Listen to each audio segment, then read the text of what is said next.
Alright everybody, looks like there's not going to be enough room, so I'm going to have to make some adjustments on how I do my setup here. This is a work in progress, by the way. So, let's see if I can bring this up here. That way it will still fit, but I'm not looking to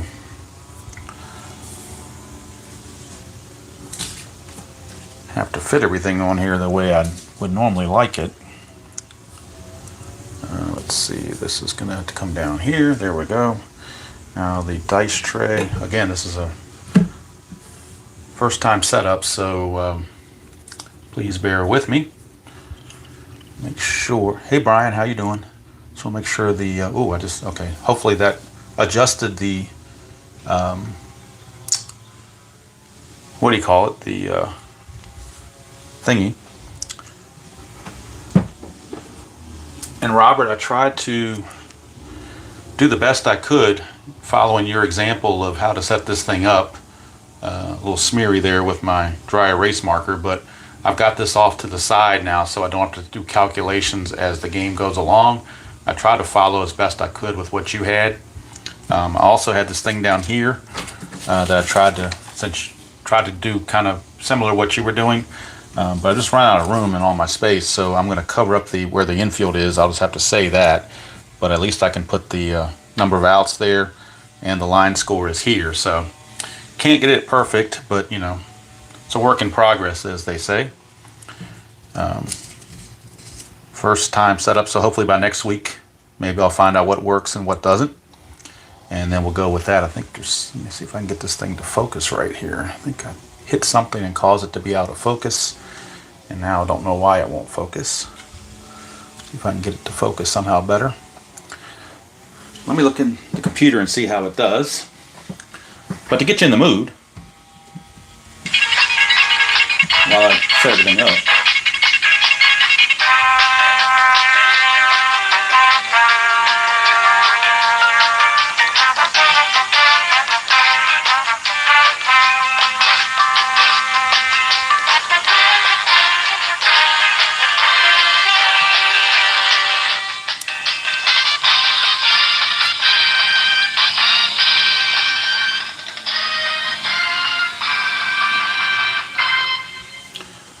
alright, that's what we're going to go with. We got our starting pitchers, Carlton against Gibson. I've got the game, I got the score sheet here, but this could be off camera because I just don't have enough room on this table to do everything I want to do. I do have a Sharpie, so I will be putting the line score in Sharpie so it's darker to see for everybody. We do have the red colored dice. Because when the Phillies are at home, they don't wear the baby blues. They're strictly red and white when they're at home. So the baby blues kind of go for when they're on the road. And the Cardinals are gray and red. They did not do the baby blues until 76 and 75. Their road uniforms were still in the gray fashion. Hello, Brad. How you doing? Robert, Kenyon, and Brian, in case I missed anybody. Do appreciate you tuning in for the first opening day of 1975. I know Brian's still a little miffed I'm not doing Cincinnati, but can't have everything, Brian, like they say. So let's look at the starting lineups. You got them right there for you. I've got the benches up here. I wanted to put the starting lineups down here because I'm afraid if I put them up here, they might be off camera or not as prevalent. So I wanted to put them up there. And I wonder if there's a way I can do this. Let me try something here, Robert, and see if I can't try to maximize my space and get everything, you know, be all I can be, as they say. So I don't know if that would help or not.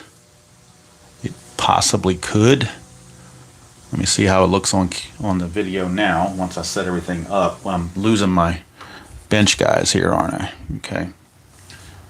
Let's see.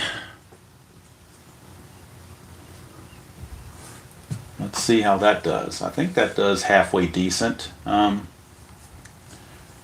go with it. Like I said, my writing is not very good. So in case you can't read it, which you probably cannot. I probably should have used a different color instead of using red. But anyway, let me see if I can make it better here. If I don't mess it up. It's 3 and 3 there, and that's a 4 there. So hopefully everything else is visible, 2s and 1s and negative. If I didn't put a plus sign there because it's assumed to be plus unless there's a negative written there. There is a -2 right here for Philadelphia. Because Jay Johnstone's got a decent arm, -1 arm, so the double is a -1 plus his -1 arm is going to make that a -2. Again, a little sloppy, but hopefully as the season progresses, we will improve on that. So, St. Louis won this game in real life 7-5, in case you're curious. And I got the benches and extra cards off to the side. The players that are not on the active roster, I have placed those in the little baggies that I showed the other day. They fit very well, hold the teams very well, protect them very well. And those are these things I got off of Amazon. Plymore zip reclosable bags, 4 inches by 5 inches. So they do very well for me. Everybody's got their own method, but just in case anybody was curious, that's what I use. All right, so yes, I'm sure Greg Luzinski is just like that. Now, there are a couple players who are out of uniform, just to give you a heads up so you won't freak out. Ed Brinkman was carded with the Yankees because he got traded to the Yankees later, but right now is with St. Louis, but he is going to be wearing a Yankee uniform in this game. And for Philadelphia, Willie Montañez will get traded to the Giants for Gary Maddox.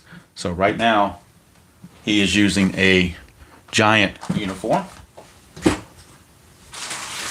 little baggie dropped off and scared Tabby, so I don't want her to get excited, so I moved that out of the way. All right, so I think we are ready to go. And I'm glad you're here, RJL, because, like I said, it's been a couple weeks since I played inside pitch.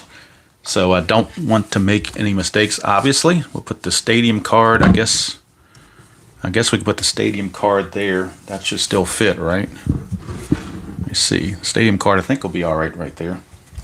Looks like it's visible. It's a lot of stuff. It's very busy because I'm trying to fit a lot of stuff in a small area. But we'll see how it goes. And Bob Gibson will go up here, and he'll be ready to go when it gets to the bottom of the first. So he'll just go up here out of sight until it's time for him to pitch. All right. Lou Brock is the leadoff man. Of course, Phillies diced red and white. Again, I mentioned that no powder blue because they're at home. They're strictly red and white. So a lot of Hall of Famers in this game, and a lot of, at least one that Robert thinks should be in the Hall of Fame is in this game. A very young Keith Hernandez. So here we go, Steve Carlton to Lou Brock. 1-3, and that's a strikeout chance right out the bat, but 15 is too high. Veterans Stadium, though, does add 3, but it only makes it a 13, and that's a 15, so not going to be good enough. So Brock will swing 5-6, and it's a star 2, which is a ground ball to short, and we're underway. First out of the NBC game of the week is a ground ball to short. Boa throws over to first to Montañez, and that's one away. That'll bring up Ted Sizemore. Carlton, a 3-1. That's a walk chance, but that's a 20. Way too high for that. So we go to Sizemore's card. 5-1. It's a fly to left, and that all-star defensive outfielder Greg Luzinski makes the catch. 2 down. So 2 up and 2 down for Bake McBride, who would later go to the Phillies in '77. Carlton, 6-4, strikeout chance. He's going to get him. That's a 6, and he's already in 11. The stadium adds 3 more, so first strikeout of the game by lefty, and the Cardinals go down in order. 1, 2, 3, and at the end of it, half an inning to play, it is the Cardinals nothing, and the Phillies coming to bat. And a very aged Bob Gibson is going to be on the mound for the Cardinals, and he'll be facing Dave Cash. Oh, and I forgot. I think I was slow on moving my little. There's too much stuff here, so I got to try to get it straight. All right, 3-3 for Gibson is a walk plus, and so that's going to put Dave Cash on first base. The old walk plus, or super walk, as some call it. Now let's see. Cash has an attempt of 2, nothing on Gibson. That is a 2, so Dave Cash does have a chance. He's a 14. Gibson adds 1, makes it a 15. The catcher Simmons is a +1, makes it a 16. So 1 to 16, Cash is going to break for second. And he's in there. Stolen base for Dave Cash. So Dave Cash steals second base. He was money on that one. He's in scoring position for Larry Boa. Strategy roll again for Gibson. Nothing happening. So Gibson to Boa. 6-1. That's a walk chance. 15, though, is way too high for that. Boa doesn't walk very often, so he's going to swing away. 5-2, and that's a fly to left. And that's 1 away. Runner on second cannot go to third because on a fly ball to left field, you subtract 3, and his BR is a 3. But wait a minute, I didn't check. The outfielder in left field for the is Brock, who's a +2. So it actually is a 1 to 2 that Cash can move up, and he does. So Cash does actually take third. I forgot that Brock is a +2 arm, so that made all the difference. And now he's at third base with only 1 out. So I almost got ahead of myself there, but he could move up because of the +2 from the arm of Lou Brock, or the lack of arm of Lou Brock. And now Gibson facing Cash. The infield's going to come in. They think it might be a low-scoring game, so they're going to see. Well, first of all, now there's no chance to steal, and there's no pickoff, so no reason to roll a strategy roll. Gibson will just pitch 2-4, and that's another walk plus. So control problems for Gibson early on. 2 walks now, both on walk pluses. And now a strategy roll for Montañez, but nothing happening. And Greg Luzinski is certainly not going to bunt, so that 19 goes for naught.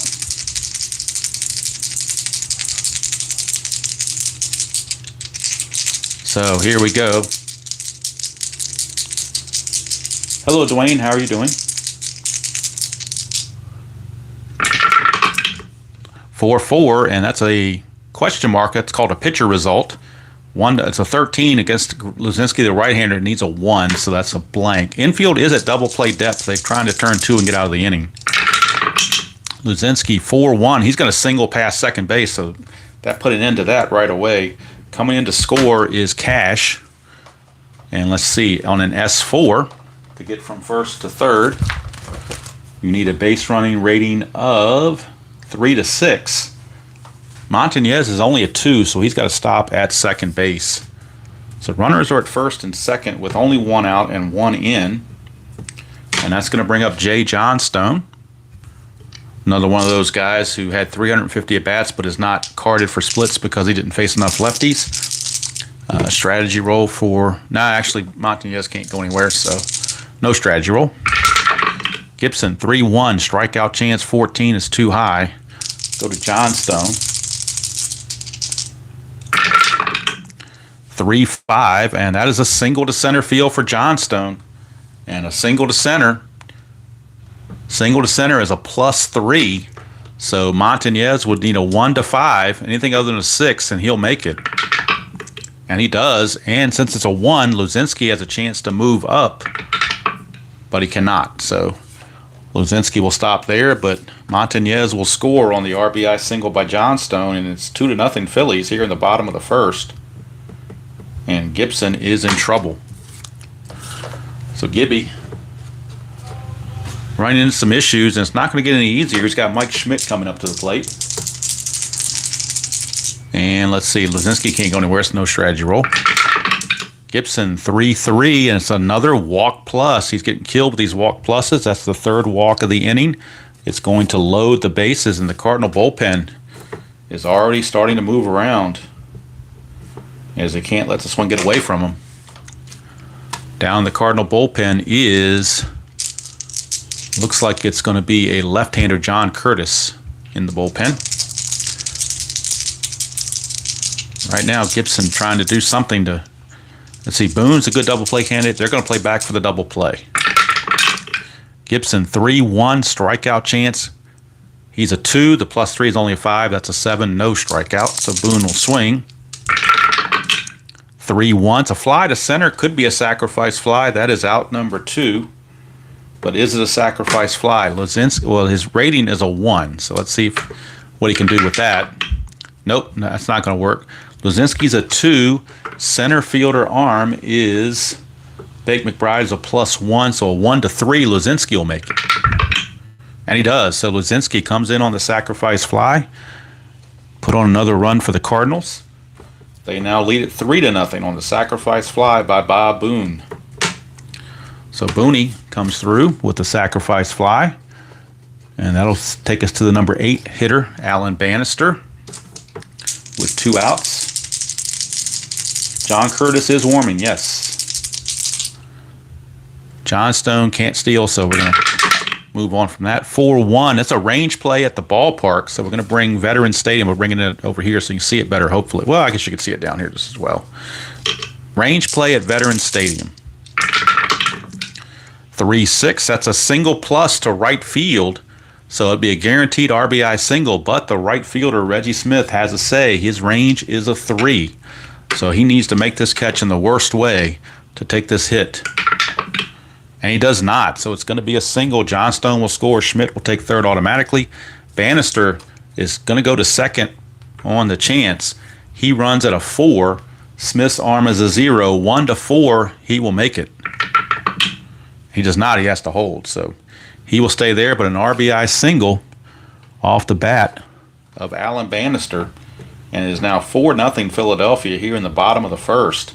And the pitcher spot, Steve Carlton, is coming up. Gibson just doesn't know what to do with himself. Let's see. Schmidt's not going to try to steal home, but Bannister could try to steal second, so we will do the strategy roll, but nothing's happening. So Carlton will swing away. Gibson, 6-6 is a walk chance, and he's going to walk Carlton. That's the 4th walk of the inning.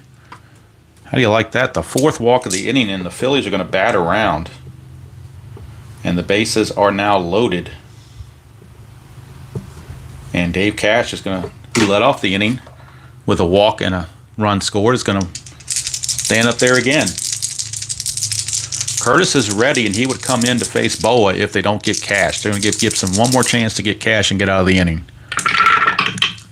6-4, that's the ballpark card, going to Veterans Stadium for Dave Cash. To 1-2, it's a ground ball to third, and the inning is mercifully over.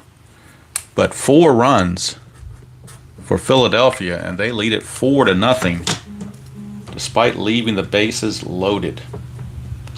So now I got to move my score sheet 1 inning over for all columns because they batted around. It is a 4-0 game.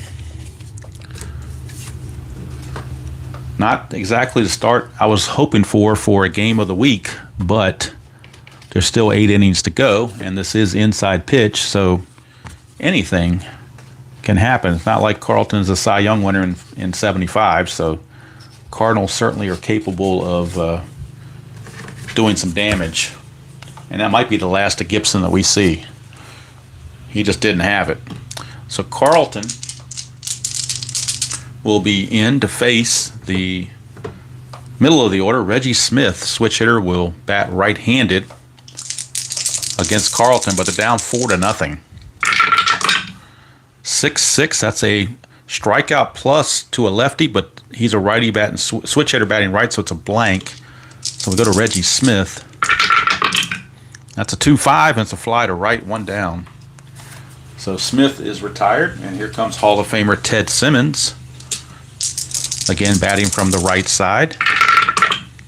4-6, strikeout chance.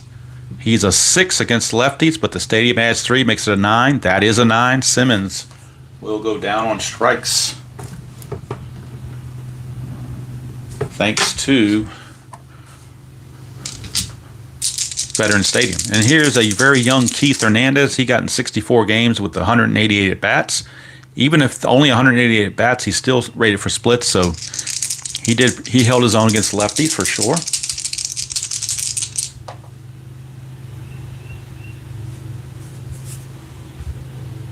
Oh, okay. Thank you, RJL. I missed that. I thought it was for the. I thought I didn't know all runners advance. I thought you had to check against their run rating. That's just for the batter's run rating. Okay, gotcha.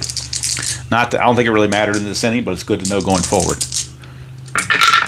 Carlton, 6-4, strikeout chance. 10's going to get him, and that's it for the Cardinals. They couldn't respond against lefties, so the lead is still 4-0.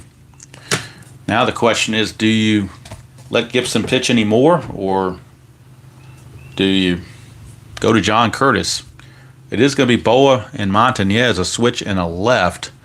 So I think you almost have to go to John Curtis. He was a long reliever / starter in the season. He actually had 25 starts on the season, so he is used to going a long way. So we will see John Curtis and Bob Gibson, probably his swan song right there. But John Curtis is going to come on. And we're not going to do any double switches or anything like that. We're just going to leave him where he is because he's used to being a starting pitcher and he's used to hitting. He's actually a 211 hitter, not bad for a pitcher. So we're going to keep John Curtis in the flow of things. And he will get to come on and face Larry Boa in a very disappointing outing for Mr. Bob Gibson. So John Curtis will be facing Larry Boa. Start the bottom of the second. 1-2, and that's a strikeout chance. 10 is too high. Go to Boa. 2-2. It's a ground ball to short. 1 away. So a good start, at least in the beginning, for Mr. Curtis as he retires Boa. And that brings up Willie Montañez. Boa is actually 0 for 2 in this game. One of the few people who didn't get on base. 4-4 is going to be a walk plus for Curtis, so that will walk Montañez.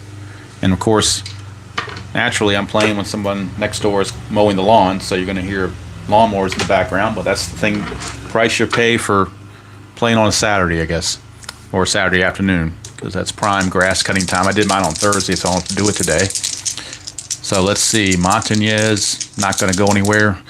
Well, yeah, there's an attempt of 1. There's a pickoff chance, so we do roll the strategy roll for that, but nothing's happening. Curtis, 3-4, and that's a pitcher result against a right-hander. An out is 1-17. That's a 5. It will be an out, and the out is a fly to right, so 2 down. And the runner stays at first base, so 2 down, and that will send us to Jay Johnstone. Now, lefty on lefty, so Jay Johnstone's really kind of fudging this one. Strategy roll again. 17, nothing's happening. Curtis, 3-3 is a blank, so we're going to Johnstone. 4-6, he's going to line it to first, and that's going to end the inning. So John Curtis at least brings some stability to the Cardinals and gets some Phillies out of the inning with nothing going on. We go to the 3rd inning. Score still 4-0 in favor of the Phillies. Carlton back out, and he'll be facing the bottom portion of the order, Ken Reitz, to lead it off, followed by Brinkman and Curtis.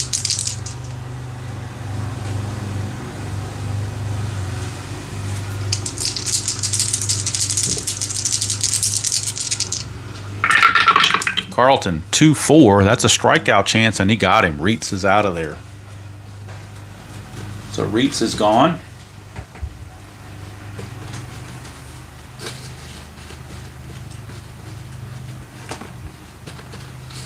And that brings up Ed Brinkman in a Yankee uniform.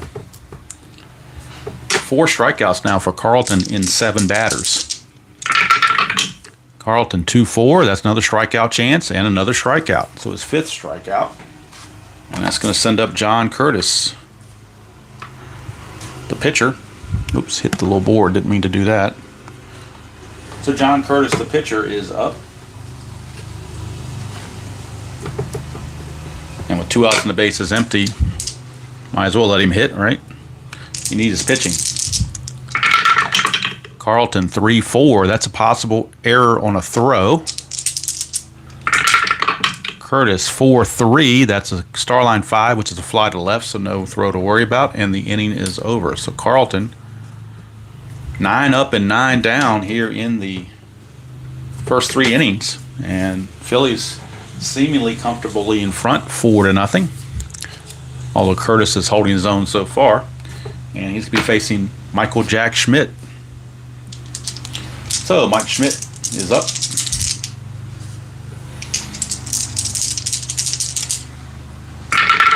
Curtis, 4-4, walk plus, and yet another walk plus comes up to bite him again. Phillies are getting a lot of free passes. And let's see, Schmidt is an attempt of 5. That is a 5.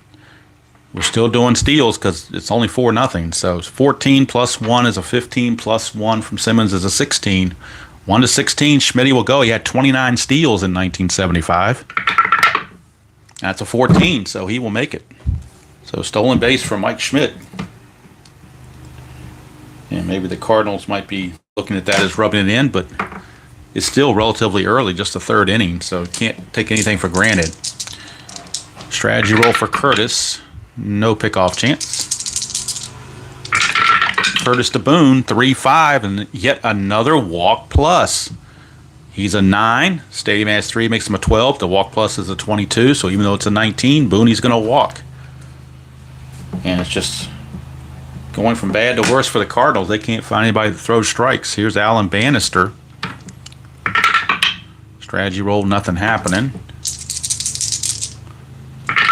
Curtis, 3-3 is a blank. Infield is at double play depth, hoping to get an out somewhere. 1-3, and that's a double to center field. Double to center field by Bannister. That will score Schmidt automatically. Let's check the runner at first. Boone on a double to center. You lose 1. Boone's a 1, so he has to hold to be a 0, so he will stop at third base. But Alan Bannister with a double, RBI double, and the Phillies lead it 5-0. Still nobody out. And Carlton's coming up. Infield is in. They really can't afford to give up any more runs. Make sure there's no pickoff chances, and there's not.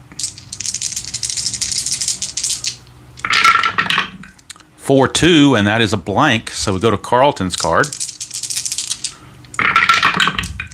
4-5, and that's a ground ball to third, and Boone with the infield in, he's a -1, so he cannot score. So that's 1 away. Back to the top of the order, and Mr. Dave Cash. Infield still in. Strategy roll for a pickoff again. Nothing happening. Curtis, 2-2, blank. We go to Dave Cash. 1-3, and that's a star 5, which is a ground ball to short. And again, with the infield in, runner has to hold. St. Louis was lucky they didn't get any range checks, so they were okay with that. Now there's 2 outs, and the infield back to normal for Larry Boa. 1 on the strategy, but nothing happening with that. Boone can't steal home with that, so Curtis, 1-1 is a walk chance. 15 is too high. We go to Boa, who was 0 for 2, by the way. 2-2, and that's a ground ball to short. So Boa is 0 for 3 in 3. He's come to bat 3 times in 3 innings, and he's 0 for 3, despite the offensive outbursts by his teammates.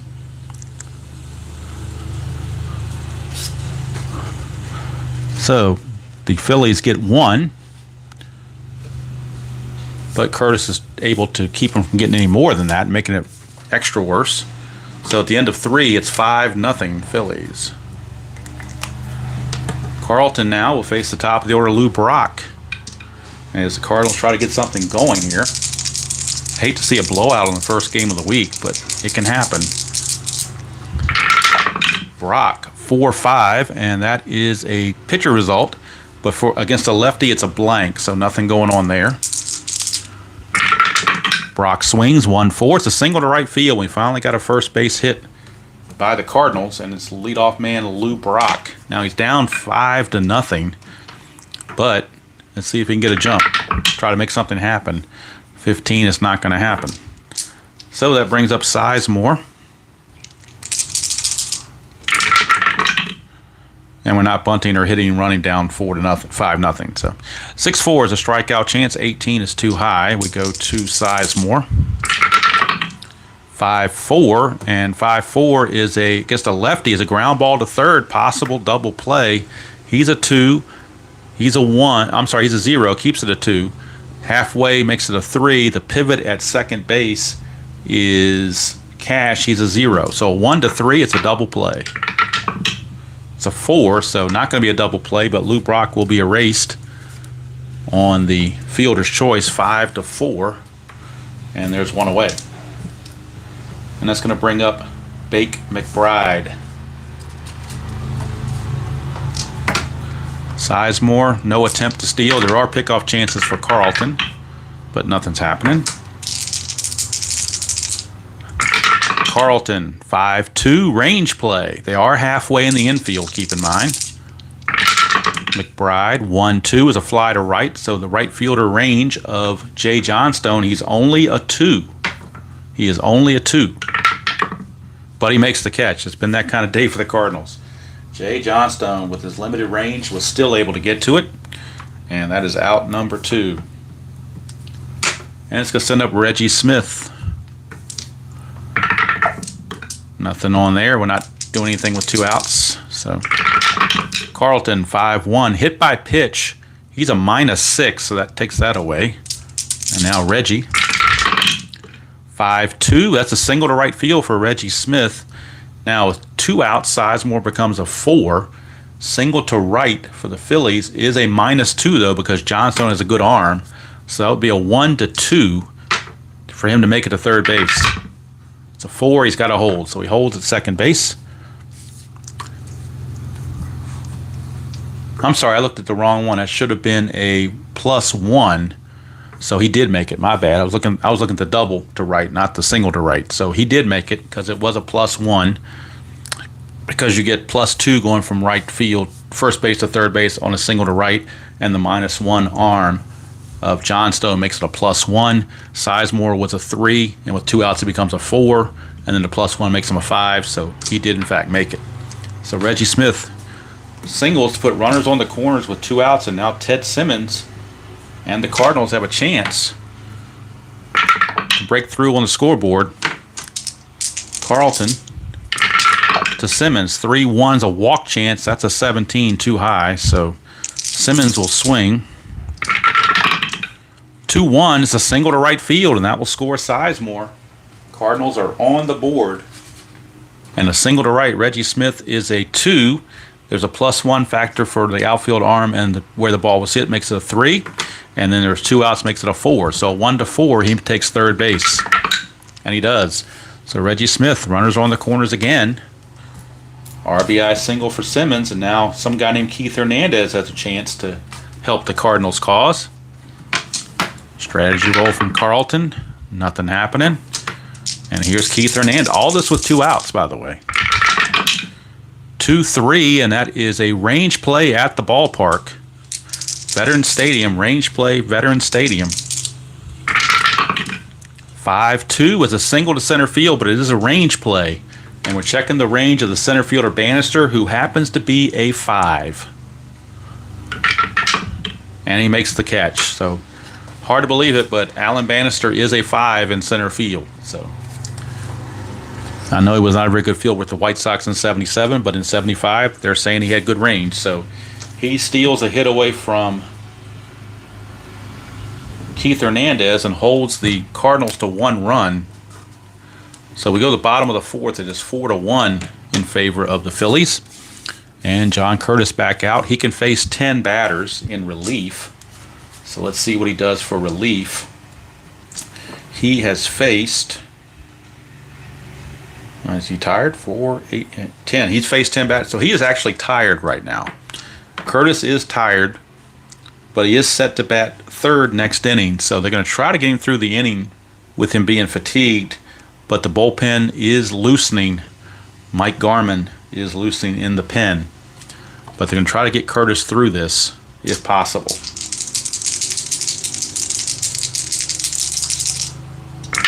Curtis to Montañez, 3-1, and as soon as we say he's tired, he hits the fatigue roll.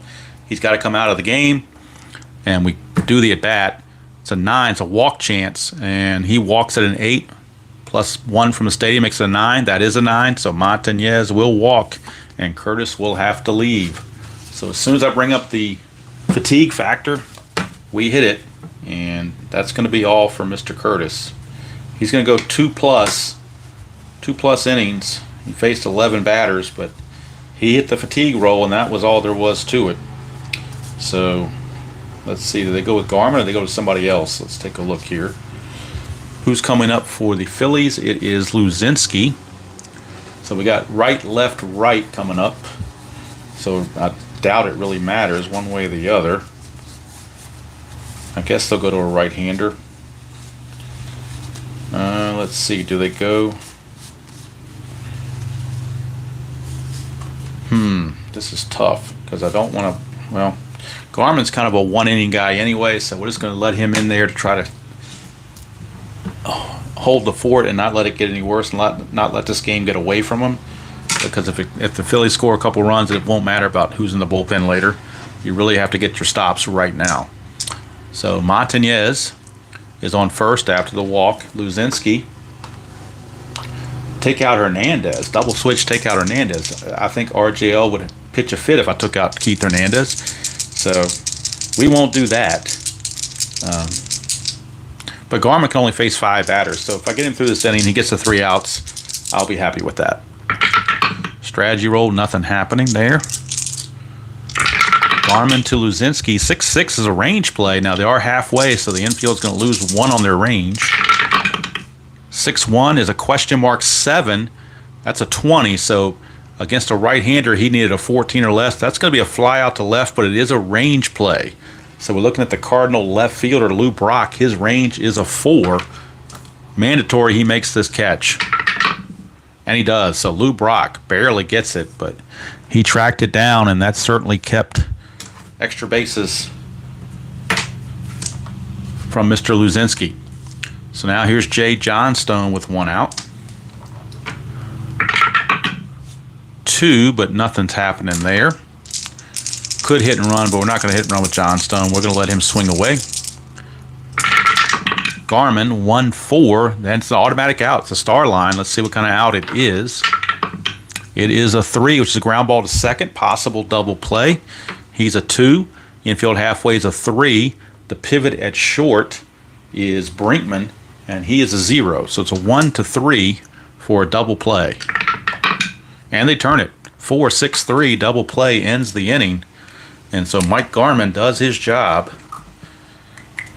He goes his 1 inning that he needed and keeps his team in the ball game. So we go to the 5th inning with the score.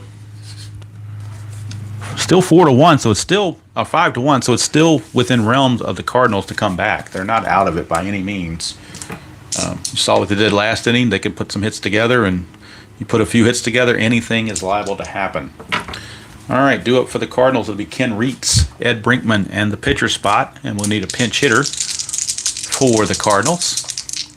And there are the pinch hitting chances. Cater, Martinez, Melendez, Rudolph, and Tyson are your right-handed pinch hitters. First things first, though, Carlton 6-1's a walk plus, so now he gets bit with the walk plus, and Ken Reitz will draw the leadoff walk. That happened to the Cardinals several times. It's now happened to Mr. Carlton. And now here's Eddie Brinkman. 1, but he can only go on a hit and run, so he will not go anywhere. So Carlton will pitch to Brinkman with the infield halfway.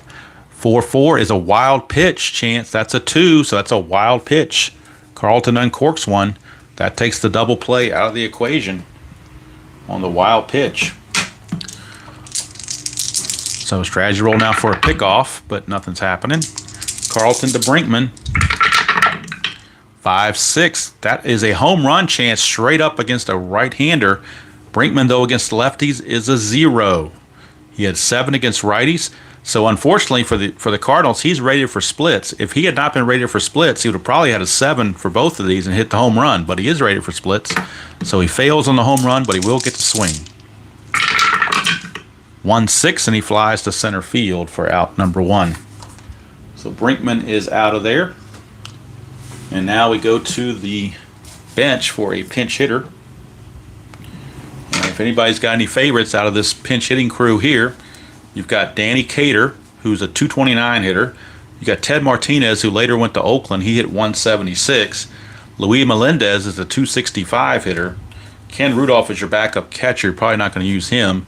And Mike Tyson could give him a knockout blow with a 266 average. So it just depends on how you want to play it. They have a plethora of outfielders, not that many infielders. So I'm thinking of Melendez in this case. Might be the guy to go to. So it's going to be Luis Melendez. Luis Melendez will come on and pinch hit. So Melendez has been used, and Garman and Curtis have been used. So actually, Ray Sadecki, a left-hander who ended up in Atlanta and is in the Atlanta uniform, will be coming on for the Cardinals in the bottom of the 5th. So now Melendez is up. Strategy roll for pickoffs. Nothing happening. Carlton to Melendez, who does hit lefties pretty well.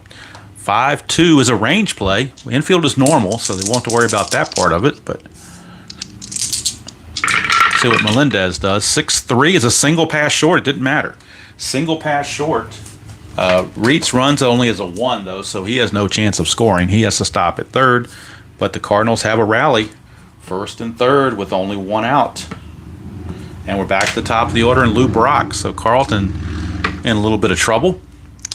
And we'll check for pickoff chances. Nope, nothing happening. So here's Lou Brock. We're not going to bunt or hit and run with this. We're going to let Brock swing away. He's a 309 hitter. I don't want to take that away from him. Carlton. And you got Carlton on the ropes, too. 1-2 against the lefty is a blank. We go to Brock. 3-5 and 3-5 against the left-hander. Double to right field for Lou Brock, and that's why you don't hit and run or bunt right there. Lou Brock with a double. The question is, can Melendez score on the double to right field? Double to right field, though, is a -2, so Melendez would be a 1 if he tried to score. He has to have a 1 to score, and he does. How about that? And Lou Brock takes third automatically. No, I'm sorry. You got to check, since he's the batter, we got to check and see if he gets. He's a 4. So he does take third. Hope I did that right, RJL. But there you go, the double, RBI double off the bat of Lou Brock, and he takes third on the throw. And back come the Cardinals. Don't count them out yet.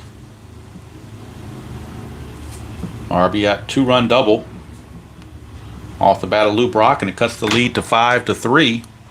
And there are still only 1 out. And let's see here. Ted Sizemore is your batter.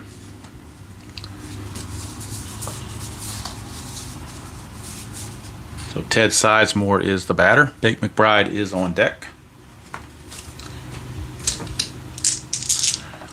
Carlton. Let's see, there's a 9 attempt. So could Lou Brock possibly try to steal home? That's an 8, but that's still not going to be good enough to get him to go home. So Sizemore is up, and with 1 out, the infield is in. They want to cut off a cheap run. So if we get a range play, they could be in trouble. 5-6 is a straight-up home run. Sizemore is a righty. Straight-up home run. He needs a 4. That's a 16, so Sizemore misses it. But he gets to swing 1-2, and he singles past third base. So back come the Cardinals. It's now 5-4. Just like that, 3 runs are in, and now the Philly bullpen is up and running. And I bet Mr. Robert is saying, see what we say about inside pitch? It's never over. No lead is safe. Anything can happen. All those little quirks in the game, and now the bullpen for the Phillies is loosening, as looks like right-hander Ron Schuler is loosening in the bullpen for the Phillies, just in case. Now let's see, Sizemore. Strategy roll, 6, nothing happening. So here's McBride. Infield is halfway.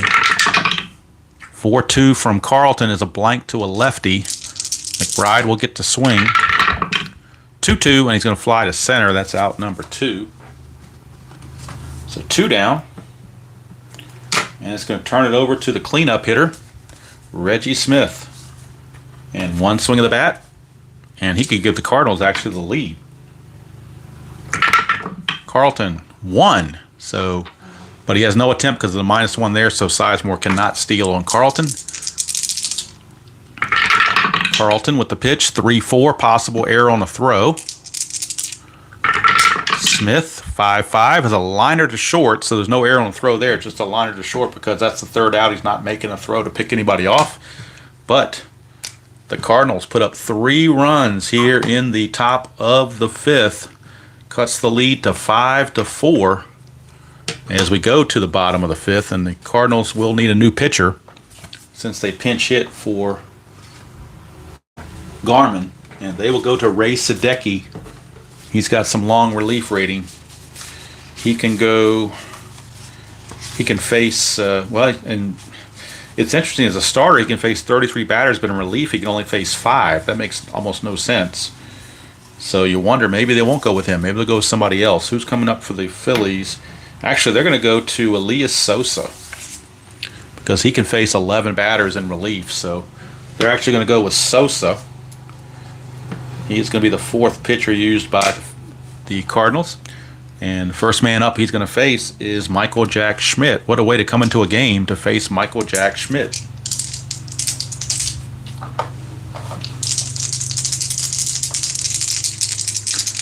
Brian, I'm not sure if you're asking me that question or Robert or somebody else, but if it's not at least 50%, I don't send him. Even if the strategy role says to do it, I don't send him. I override that because it just doesn't make sense at that point. I'm not sure what Robert's rules are. All right, Sosa to Schmidt, 5-4. Strikeout chance, 20 though, is going to get him because he's a 17 plus the 3. So even though it's a 20, he will strike out Michael Jack Schmidt, and he's not happy about it. So Schmidt will sit down, and Bob Boone is your batter with 1 out here in the bottom of the 5th of a 5-4 ball game. Sosa 2-6 is a blank. We're going to go to Bob Boone. 3-5, and that's a ground ball to 3rd, handled by Reitz. 2 up and 2 down. All of a sudden, all the momentum now is with the visiting Cardinals. And here is Alan Bannister. I'm sorry, I picked up the wrong group of guys. No, it is Alan Bannister, my bad. Boone just hit, so it is Bannister. Carlton is on deck. Sosa 5-3 is a possible error on the ground ball. Bannister 6-3. It's a single to left, and I believe you still check for an error on that, but that's a 20, so there's no error there. But it is a base hit for Bannister. And now what do? Do you keep lefty in there, or do you go to the pen? Let's see. He can face 29 batters. Can lefty? He's faced 22. Boy, do you go to the pen? You go to a pinch hitter and try to get some runs, or you trust Carlton? I think he's your ace. You got to trust him. So with less than 2 outs, I might have pinch hit for him, but the chances of scoring a run with 2 outs are not very good. And we're going to let Carlton stay in the game.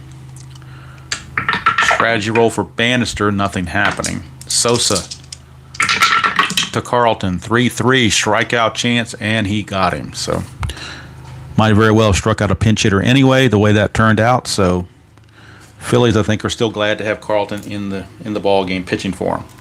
So nothing doing for the Phillies at the end of 5. It is 5-4. Phillies still holding on, but it's getting a little bit cumbersome. And Carlton now, he can face 29 batters, and so far he's faced 22. So he's still got 7 batters to go, so he's still in decent shape. Should be able to get through the 6th, I would think, with no problem. Cardinals will send Ted Simmons to the plate as the leadoff hitter, followed by Hernandez and Reitz.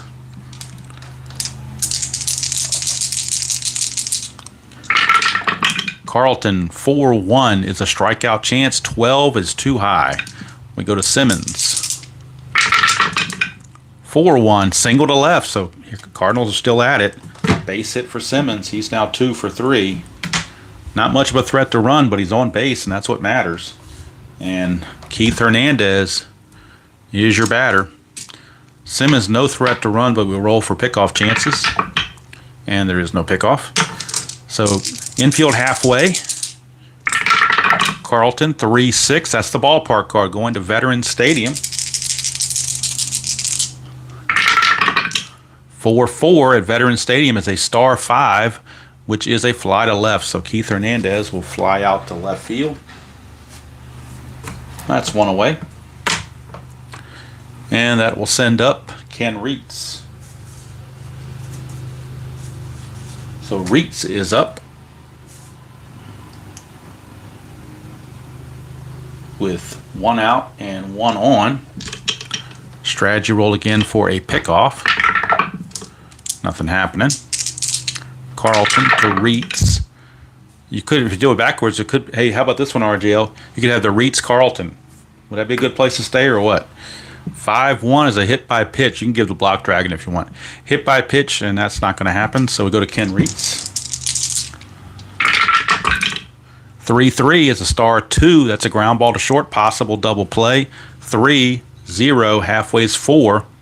The pivot man is a second baseman, Dave Cash. He's a 0. So a 1-4 for a double play. It's a 6, so runners are going to advance. So how about that? Hello, Mr. Vega. How are you? So ground ball is going to go 6-3. Only play for Boa was to throw to first. Simmons does take second. And now that brings up Eddie Brinkman. But do you pinch hit for Brinkman or not is the question. He is a 207 hitter.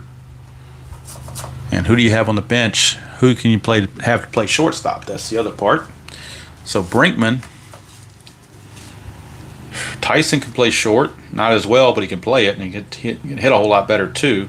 However, it's kind of early. I don't really want to make the change until we get at least to the 7th or 8th inning. So I'm going to keep Brinkman in there for now with 2 outs.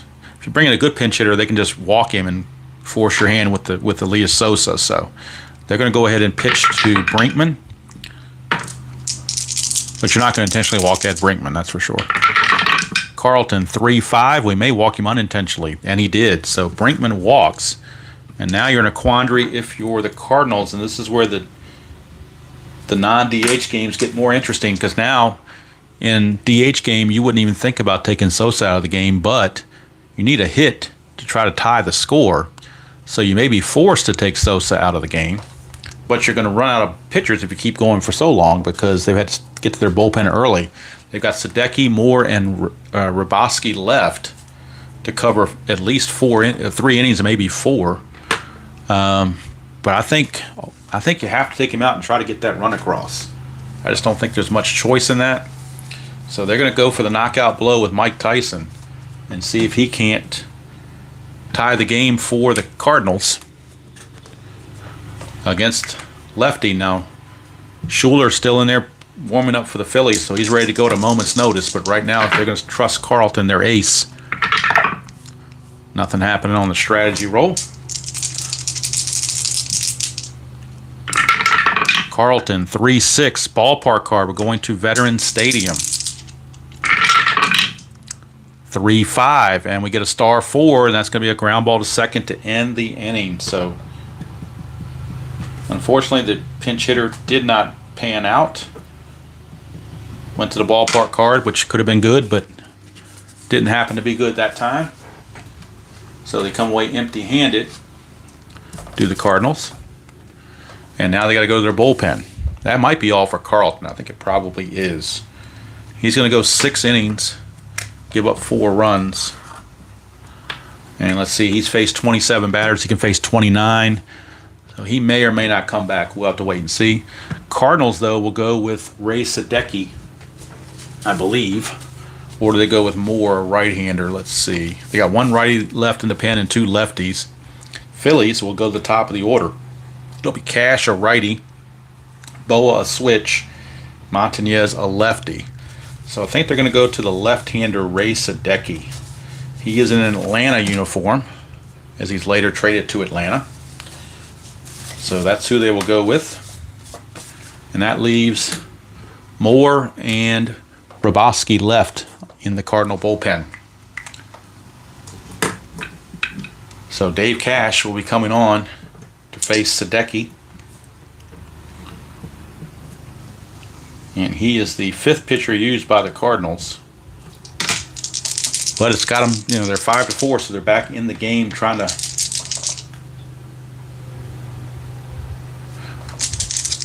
do what they can do here.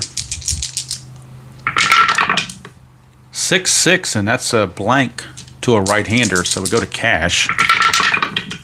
6-3, and he's going to ground to short, 1 away. So 1 down.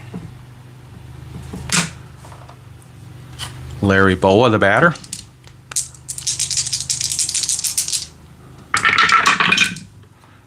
Sadecki, 6-1 is a strikeout chance, but Boa doesn't strike out much, so we skip that. Go to Boa, 5-1, single to center field for Larry Boa. So he gets a 1-out single. He was 0 for 3 and before that point. Now he's 1 for 4.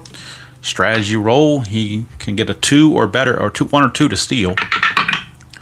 4 is not going to cut it, and we're not going to hit and run with Willie Montanez, I don't think. So we're going to go ahead and swing away with Sadecki. Montanez, lefty on lefty, 1-3, strikeout chance, 16, too high. We go to Montanez. 4-3 for Montanez, and that's a ground ball to third, possible double play. He's a 3, halfway is a 4. The pivot at second base for the Cardinals is, let's see, second baseman is, where'd he go? Sizemore, he's a -1. So it's going to drop it down to a 3. 1-3 is a double play. 6 means runner advances, so Boa will take second. The only play will be to first base. So now an insurance run is in scoring position for Greg Luzinski. You could walk Luzinski, and that's what they're going to do. They're going to intentionally walk Luzinski and pitch to Johnstone. They don't want to mess around with Luzinski at all with 2 outs. They're going to put him on and face Johnstone lefty on lefty. Granted, Johnstone's not rated for lefties, but Sadecki is. So if he gets that pitcher result, 1-20 is an out versus lefties. So that's what we're going to go with. So Sadecki, first of all, strategy roll. 19, nothing happening.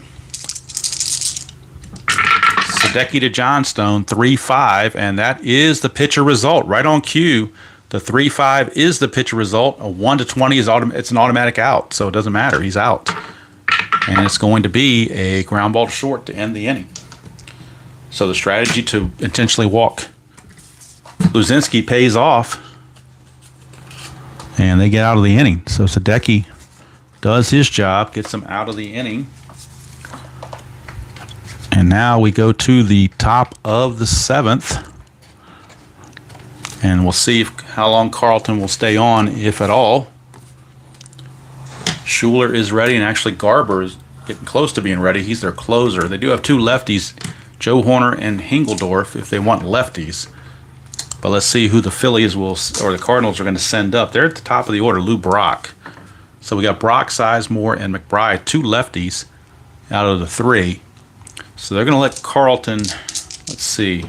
Actually, Brock singled and doubled off Carlton the last 2 times. What do you guys think? Do you think I should pull Carlton now and go to the bullpen, or would you let Carlton face Lou Brock? I'll kind of go to the crowd here and see what they... I'm leaning towards taking him out. But it's a tough call because he's the ace, and when you're the ace, you kind of earn certain things. But then again, you don't want to lose the game either. So, you know what? I'm going to go ahead and take him out. Dwayne says leave him in. All right, you want to leave him in, Dwayne? We'll leave him in. All right. Joe Horner was ready to come in, but we're going to have Carlton go ahead and pitch to Lou Brock. He can face 2 more batters before he gets tired.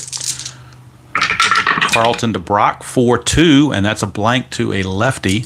So we go to Brock. He singled and doubled 2 out of 3 today.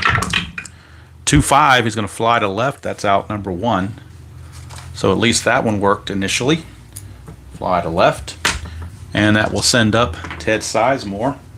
He is a right-hander. And this is the final batter that Carlton can face without being tired.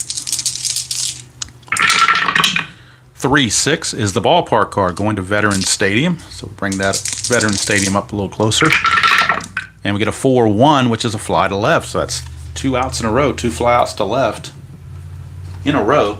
And now it's Big McBride. Now Carlton is tired, but he's going to try to finish out the inning, if at all possible. He will try to finish the inning. McBride in there facing Carlton. 6-1, walk plus, and that's going to be a walk to McBride, and that may do it for Carlton right there with Reggie Smith coming up. Although he is a switch hitter. Let's see, Reggie Smith. He's actually a little bit better against righties, I think. Actually, he's pretty even, to be honest with you. Pretty even as a switch hitter, but Carlton is tired. That's the other thing. Well, you know what? They're going to leave him in there. Strategy roll, nothing happening. So Carlton facing Reggie Smith, trying to gut it out. 1-4 is a range play. Everybody's back at normal with 2 outs. So Reggie Smith on the range play. 4-3 is a ground ball to second. Second baseman's range, Dave Cash, is a 3. And he makes the play to end the inning. So that's going to do it for Carlton. He made it. He survived and went through 7 innings. Giving up to 4 runs in 7 innings, but he's qualified for a win if the team can hold on. And we go to the 7th inning stretch here in Philadelphia with a score of 5-4 in favor of the Phillies. And now with Ray Sadecki, let's see, he faced 5 batters last inning, so he is now tired. So they will have to pull Sadecki because he is tired going forward. So they will pull him. And let's see who's coming up for the Phillies. It is Schmidt, Boone, and Bannister, a bunch of right-handers. So they're going with Tommy Moore, who would later move on to Texas. But he's in a Texas uniform at the moment. He is pitcher number 6. And the only pitcher left in the bullpen now is Al Raboski. So Moore can face 9 batters. So he can give him at least 2 innings if he's effective. But Moore will be the guy. And somewhere there's that disco song saying more, more, more. All right, here's Schmidt trying to give the Phillies more runs. 4-1's a walk chance, and Schmidt will draw the leadoff walk. Not a good start if you're Mr. Moore. Schmidt's aboard, and that will send up Bob Boone. Strategy roll. Nothing going on. Moore, 5-3 is a blank. We go to Boone. 2-4 for Boone's ground ball to short, possible double play. He is a 3. Halfway is a 4. The pivot is the second baseman, Sizemore. He's a -1. So that becomes a 1-3 for a double play. 6 runners are going to advance. So the only play that they had was to go to first for the out, but Schmidt will take second. Booney is retired. Now here comes Alan Bannister, number 8 hitter. And Carlton's spot is on deck, so they will pinch hit for Carlton. Right now, strategy roll. Nothing happening. Moore to Bannister. Bannister is actually 3 for 3 in this game. Despite only having 61 at-bats, he was a .262 hitter. So definitely dangerous. Moore 4-3, and that is a pitcher result. But bad news for him, it's a 1-16 as a single. That's a 4. So Schmidt will score on the RBI single from Bannister. And the Phillies lead it now 6-4 as they grab an insurance run off the Cardinal bullpen. And now we'll get a pinch hitter for Steve Carlton from the Phillies. See who they want to use as a pinch hitter. They have all their bench available. Let's see, a right-hander's on the mound. The only lefty they have is Tom Hutton. Tom E.F. Hutton. So I'm thinking about using him. I think that's who the manager would go with as a lefty. So Tom Hutton will pinch hit. That will leave nothing but righties on the bench for the Phillies. So Tom Hutton's going to pinch hit for Carlton. And then it looks like it's going to be Horner coming in for the Phillies in the 8th. All right, so strategy roll. 10, nothing happening. More to Hutton, 5-1, and against a left-hander rather, that's a blank. So Hutton will swing. 6-6, he's going to ground to second. That's a possible double play. He's a 4. Halfway is a 5. The pivot at short this time, the shortstop, is Brinkman. He is a 0. So anything other than a 6, it's a double play. And it is a double play, 4-6-3. And that takes care of the Phillies in the 8th inning. So Moore did his job, turning the double play. And at the end of 7, it's still, oh, I made a mistake there. That should be a run. My bad. That's what I get for using a Sharpie. Couldn't race it. That is a 1 there. They did score a run. So it is 6-4. But that's my goof up there. Whoops, 6-4. And let's see, Joe Horner will be the pitcher that's going to come on for the Phillies. He will take over for Steve Carlton. So Joe Horner, and Gene Garber is in the bullpen, loosening behind Horner just in case he struggles. Garber is their closer. Although Horner, no saves, but a very good ERA. So lefty Joe Horner will be in to face Simmons a switch, Hernandez a left, and Reitz a right. So switch left, right.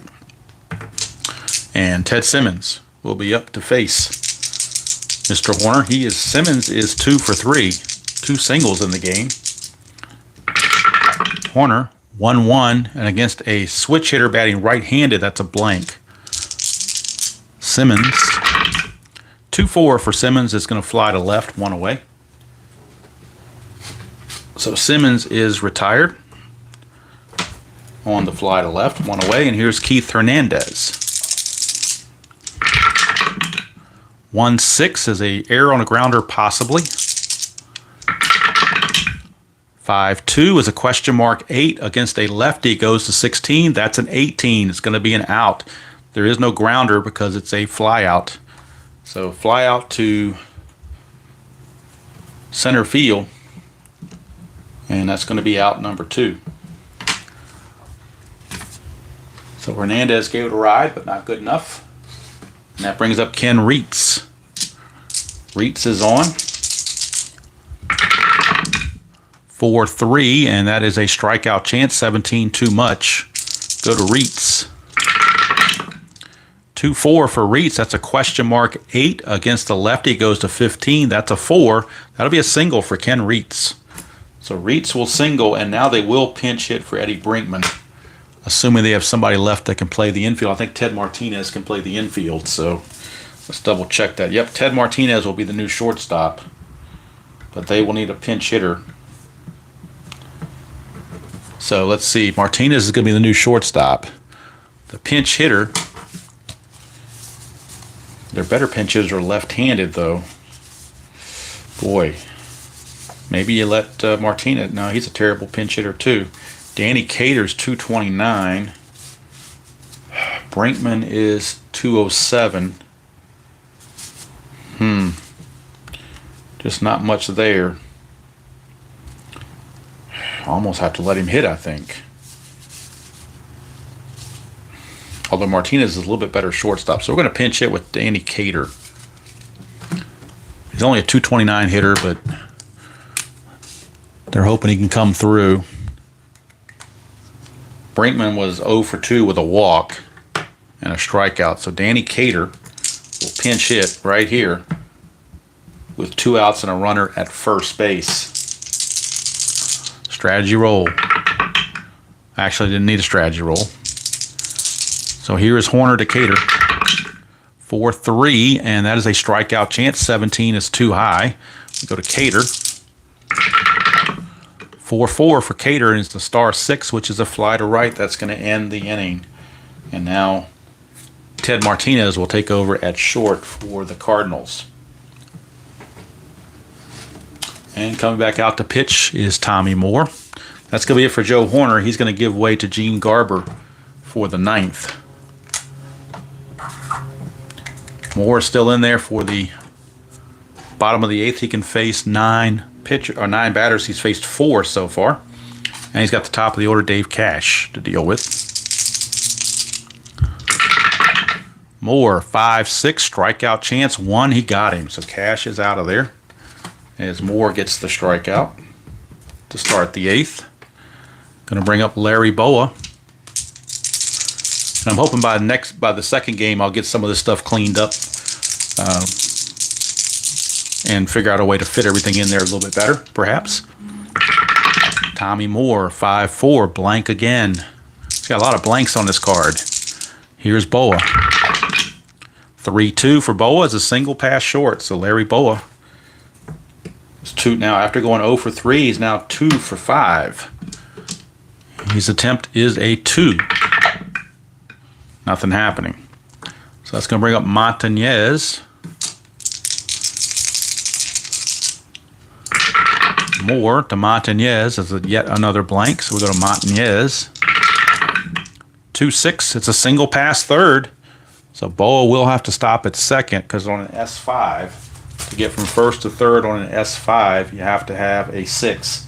And he's only got a 4. Even if there were 2 outs, he wouldn't have made it. So, but back-to-back singles. Montañez had walked 3 times in the game previously. This is his first hit. And now we are looking at Greg Luzinski. So business picking up right here. And Moore could definitely use a double play right about now. Nothing on the strategy. Moore, 2-3 is yet another blank. Go to Luzinski. 1-3 is a fly to right. That is out number 2. Now let's see. Boa's a 4. The right fielder arm, Mr.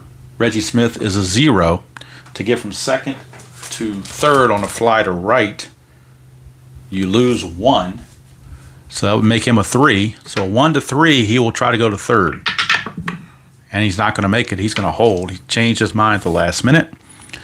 So he holds up, and now we go to Mr. J. Johnstone. So Johnstone is on with 2 outs and 2 on. Nothing on the strategy. Thank you, Mr. Dwayne. I'll try to. I still think there's some things I can tighten up here, so we'll figure it out. Somehow or another, we'll figure it out. 2-3 is yet another blank for Tommy Moore. Go to Johnstone. 6-6 for Johnstone is a single to right field. And on my little chart, a single to right field with the Cardinals in the lineup here, a single to right field to score from second is a +1. So that means Boa is going to score automatically. He's a 4. There are 2 outs, makes it a 5. The +1 makes it a 6. So Boa will score automatically. Montañez is a 2.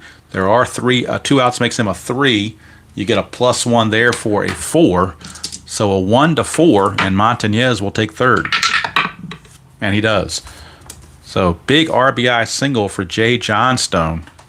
And the Phillies get an extra insurance run as Boa comes across the plate. It is now 7 to 4. Favor the Phillies. And due up is this guy, Michael Jack Schmidt. And now Tommy Moore is tired. So I think you're going to have to take him out. And they're going to have to do a double switch because Roboski's spot in the lineup is coming up first next inning. So can't afford, even if you come back in the game, you can't afford to have him have to bat. So Al Roboski is in. He's the final pitcher on the Cardinal staff, so he's got to go the distance unless they bring in a starter if it goes extra innings. And so let's see who's going to come out. Looks like who they got on the bench left. They have Dwyer and Fairley. Let's see. Dwyer is an outfielder, but all their outfielders are up front. Third baseman. Well, RJL's not going to like it, but we're going to bring in Ron Fairley and take out Keith Hernandez because Keith Hernandez bats in the sixth spot. So now Grabowski will hit in the sixth spot.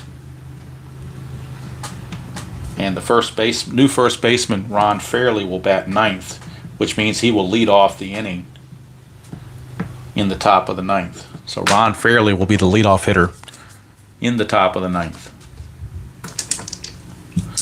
Just had to do it. Didn't really have any choice. So now Grabowski is on. The seventh pitcher used. They've used everybody. So Grabowski's going to be facing Schmidt to try to keep it a 7-4 game. Strategy rolls, I believe, now are off. So we're going to go straight to the pitch. 4-1, possible error. That's the last thing the Cardinals need is an error. And Schmidt, 6-2 is a question mark 7 against a left-hander. It only goes to 13. Had we left the righty in there, that would have been a home run. But with the lefty, it misses that.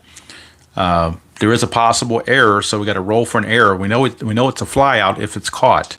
The error for the left fielder for the Cardinals is Lou Brock. His error rating is an 8.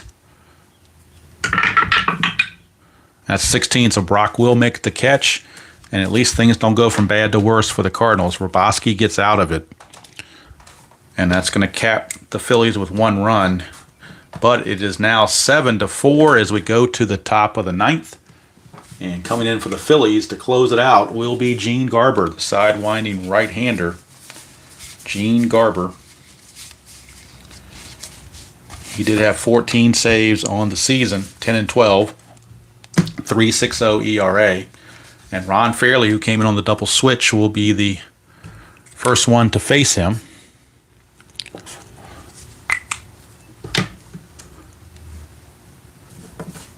So 7-4, top of the ninth, and as RJL would say, will we see any ninth inning magic, or is the block dragon up for the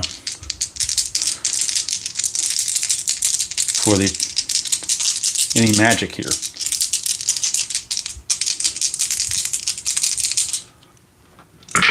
Garber 3-1, possible error on a ground ball. Go to Fairley. 5-4, and that is a star 3, which is a ground ball to third. Possible error on Schmidt. That is a 5. Schmidt's error rating. What did I do with this card? I just had it a second ago.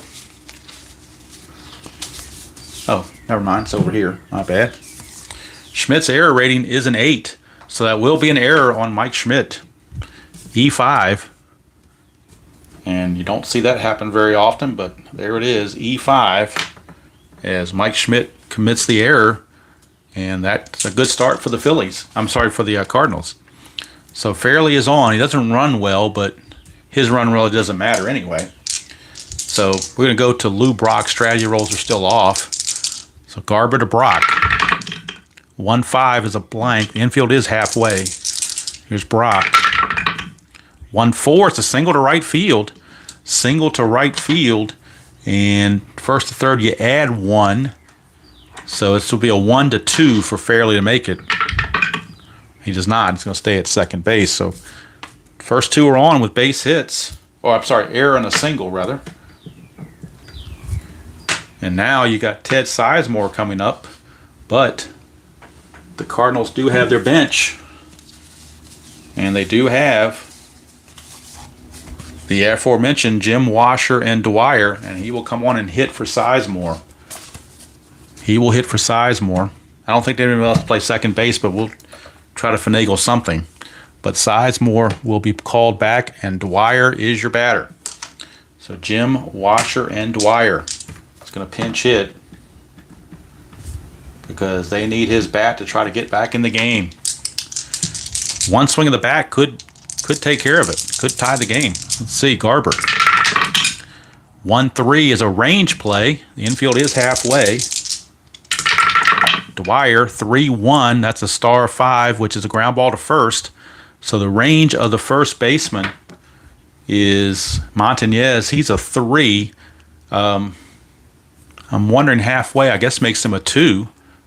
It does for the other infielders. I'm assuming the first baseman also falls prey to that -1 range with the infield halfway in. Is that correct? If it is, he would drop to a 2. Because right now, Montañez is a 3, he drops to a 2. That's a 5, he's going to get by him anyway. So that becomes an S3, if I'm not mistaken. Is that correct? Becomes an S3, not an S9, becomes an S3. Or does it actually becomes a, we have to see if it becomes a double or not, because it was a G3. Oh, so automatically is an S3. Okay, gotcha. S3, Fairley's going to stop. I don't think he can score from second on that. Let's see, S3 needs a 2 or better. I'm sorry, he needs a 4 or better to score. He's only a 1, but the bases are now loaded after the Jim Dwyer sneaks one past Montañez. All this started with the Schmidt error, and now the bases are loaded for Bake McBride. Phillies don't really have much else to go to in the bullpen. They're kind of... Oh, you do have to roll, see if it's a single or double. Okay, I'll do it again. It's a single, so took care of that. All right, so the bases are loaded. Still nobody out. Infield is back. They need outs. They'll give a run. They'll trade a run for a double play if they can get it. Garber to McBride. 4-1 is a blank. We go to McBride, and here comes that ninth inning magic that we talk about in inside pitch. That anything can happen. Game's never over. McBride, 4-2. It's a liner right back to the pitcher, and this could be a double play. This could be disastrous. Virtual disaster for the Cardinals as McBride lines it to the pitcher, and basically it's guaranteed pickoff. According to the chart, the runner on first gets picked off on a 1-4, the runner on second gets picked off on a 5, and the runner on third gets picked off with a 6. So somebody's getting picked off. It's just a matter of who it is. And it's going to be Jim Dwyer. So they picked Jim Dwyer off first on the line drive. So it's an L1, 1-3 double play. 2 quick outs. And boy, hit it hard, but right at the pitcher Garber. And he was able to catch Dwyer. I don't know where Dwyer was going. He's the trail runner, but that's what happens on that L1. With the bases loaded, somebody's getting picked off because everybody's on base and there's a chance to get everybody. So we're down to Reggie Smith now with 2 outs. He is the tying run. So 1 swing of the bat, and he is he's a 20 home run against righties. So if he gets a home run check, we will have a tie game. But first things first, Garber will deliver. 6-4, and look at that. He did it right on cue. A 6-4 is a straight up home run. Reggie Smith is a 20. Kaboom, as RGL would say. It is a 3-run dinger for Reggie Smith, and the Cardinals have come all the way back to tie the game at 7. Talk about ninth inning magic on steroids. There you go. A 3-run homer from Reggie Smith. He did it. We called it 6-4 and we rolled it. There it was, straight up home run. He's a 20, and we now have a tie ball game. Tie ball game, and Ted Simmons is your batter. Now, Roboski is on deck. Garber now is tired up. No, he'll be tired after this at bat because he can face 6 batters. This is his 6th batter. And yes, how big was that double play? Stadium doesn't cheer, RJL. Stadium barfs. Had to correct that.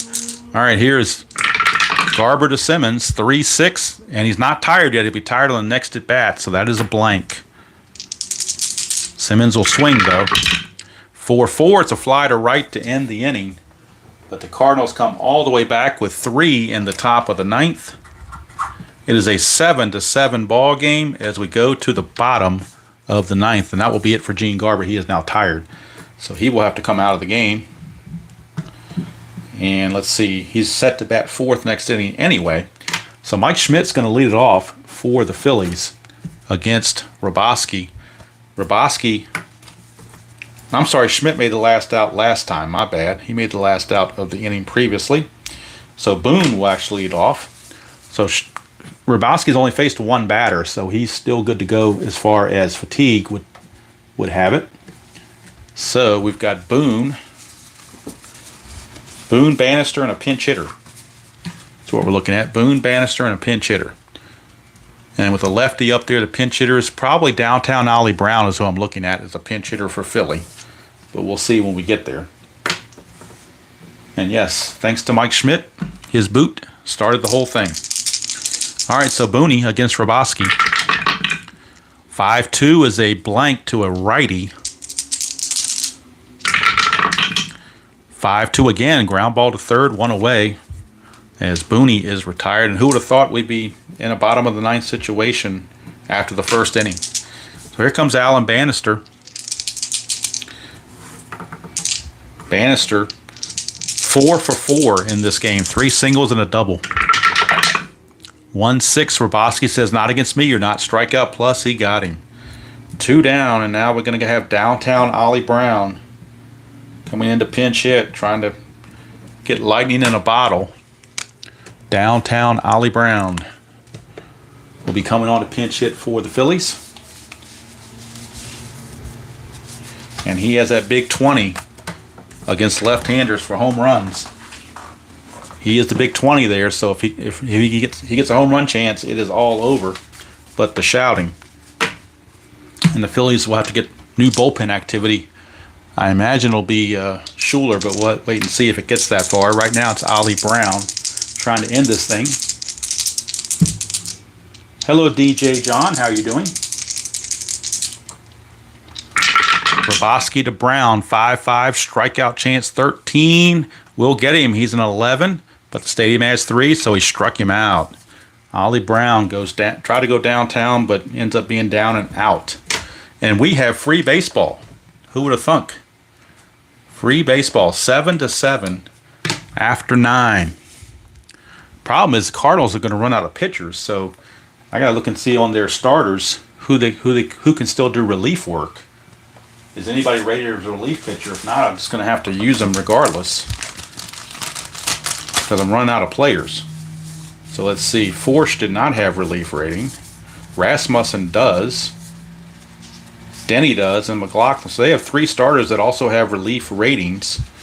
Let's see. According to the sheet, this game, Forsch pitched on the... Denny's going to pitch tomorrow, so you can't use Denny. But McLaughlin hasn't pitched since the 11th, which was 4 days ago. So Lynn McLaughlin is going to be the guy that's going to be called upon possibly to... and actually Ron Reed is also... But he's a starter all the way. He didn't become relief pitcher till later. So Lynn McLaughlin is actually going to be the guy that would come in for relief if the Cardinals need him, because he was a starter. He started on the 11th, which was today's the 15th on the thing. Or I'm sorry, today's the 12th. Hold on, my bad. It won't be Lynn McLaughlin. I'm getting today's date confused with that date. So the day is actually the 12th in this universe. So let's see. So it can't be him. It could be John Denny though. Could be John. Actually, Rasmussen hasn't pitched in a while, so actually it's going to be Rasmussen. My bad. It's actually going to be Eric Rasmussen because he's not scheduled to start for a while. So Eric Rasmussen will get the call out of the pen if we need to go that far. Right now, Roboski says maybe we can win it with just me in there, but Rasmussen is waiting in the wings if need be. All right, for the Phillies, they will go to the bullpen, and coming up for the... Well, it has to be, we're going to pinch hit for Roboski, so it's going to have to be Rasmussen going forward because of pinch hitting for Roboski. Roboski is set to lead off. We are at the number 6 position, formerly held by Keith Hernandez. So that means Rasmussen will come in the bottom of the 10th, and we will need a pinch hitter for the Cardinals. And they got one guy left to pinch hit, and that's Rudolph, the backup catcher. Not the Rudolph the Red-Nosed Reindeer, the Rudolph, the backup catcher. So Rudolph, the backup catcher, is up. And we got to figure out also, let's see, I forgot to figure out who's playing second base as well. Rudolph is going to be the pinch hitter. I got to see if the Cardinals have anybody left to play second base. I might have screwed up by taking too many guys out and pinch hitting too much and using up too many guys. I really don't have anybody to play second base. That's the problem. So I'm going to be out of order here. We're going to have to use Jim Dwyer to play second base, I guess, because everybody else has been used. That's the danger of using all the players and going through all these innings. But the Cardinals needed that to get back in the game. So they threw caution to the wind and did all of that. So Jim Dwyer will have to get the highest rating second baseman error chance that there is. And I believe that's going to be a 1 and a 20 would be how that would work. So let's see, did we go with Twitchell or do we go with, let's see. Actually, they need somebody with some length. So they're going to go with Wayne Twitchell out of the pen, not Schuler. It will be Twitchell. Wayne Twitchell. Let me make sure he wasn't. No, he actually started the game previously, so I can't use him. So it's going to have to be Ron Schuler. I have no choice. Can't use Twitchell because he pitched. He started on the previous day's game, so I probably shouldn't have even listed him there. But I'm going to scratch him off because he should not have been listed to begin with. So it's going to be Schuler. It's going to leave Hilgendorf and Acosta as the only two bullpen arms for the Phillies remaining. And like I said, we're going to have a very awkward second baseman. Jim Washer and Dwyer, a left-handed second baseman, is going to be in there with the worst possible rating. All right, here comes Ken Rudolph to pinch hit. And we got Suadice in the 10th against Ron Schuler. That is a 5-1, which is a strikeout chance, and he got him. So Rudolph is out on strikes. One away to start the 10th for Twitchell. And that'll bring up Ken Reitz, third baseman. And Ted Martinez is on deck. He took over for Ed Brinkman at short. 1-5, and that's would be a single if he's tired, but he's not. So we go to Ken Reitz. 3-2 for Reitz is a ground ball to first, and that's 2 down. 2 outs, and that brings up Ted Martinez.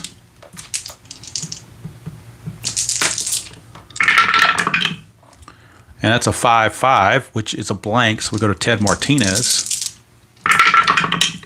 6-2, it's a question mark 9 against a right-hander, goes to 14. That's a 5. It'll be a single for Ted Martinez. So a 2-out single for Martinez, and that's going to bring up Ron Fairley. Remember, he came in a double switch with Keith Hernandez, so he is now batting in the number 9 position for the Cardinals. So, if I can find his card again. There it is, down here. Jim Dwyer. I got a mess over here off camera. All these players all over the place. All right, so Jim Dwyer is up with 2 outs in the base and a runner at first.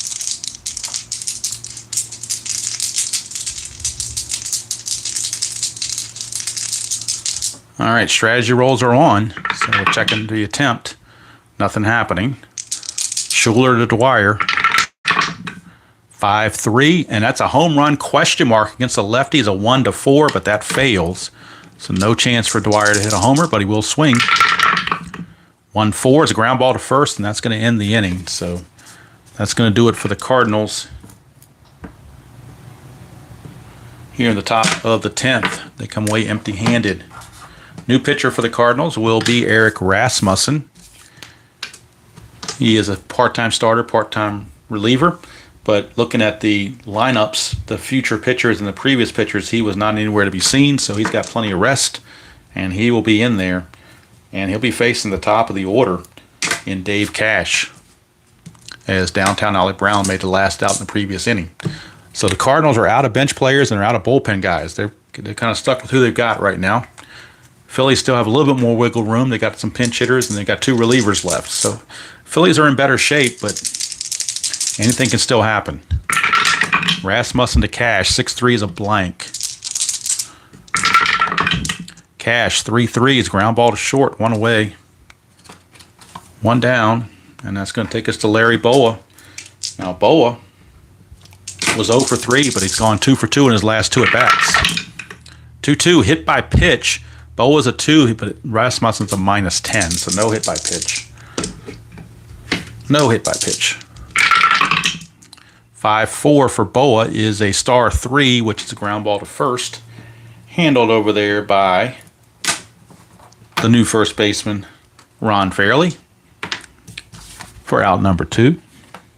And that'll bring up Willie Montañez. So Montañez will hit for the for the Phillies rather. No reason to pinch hit for Montañez that I know of. So Montañez will pick up a bat, come out to hit in his San Francisco uniform with 2 outs, and the base is clear. Rasmussen, 6-6, strikeout chance, got him, innings over. So we go to the 11th. Still 7-7. Rasmussen did his job in spades, and now Twitchell is going to come back out. And let's see how many batters he can face.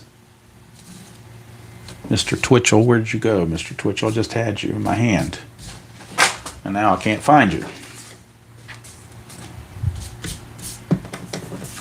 I'm running a room with my table, so I'm kind of in a bad spot right now as far as room goes, and might have to give up these little standees things for a while to be able to find my other guys. So let's find Mr. Twitchell. I put him somewhere, and now I can't figure out where I put him. Oh, I didn't pinch. Did I pinch it? No, I didn't pinch it for Twitchell. So he should be here somewhere. Slight delay as I'm looking for Twitchell. He's in the clubhouse, and they're trying to run and get him. Good thing there's not a pitch clock violation, because there would definitely be one. I don't know why I can't find Twitchell. I just had him in front of me a second ago. There he is. Okay. Now he's back out, and he beats the play clock violation or pitch clock violation. And we start at the top of the 11th, and due up for the Cardinals, it'll be the top of the order, and Lou Brock, followed by the unusual second baseman Jim Dwyer,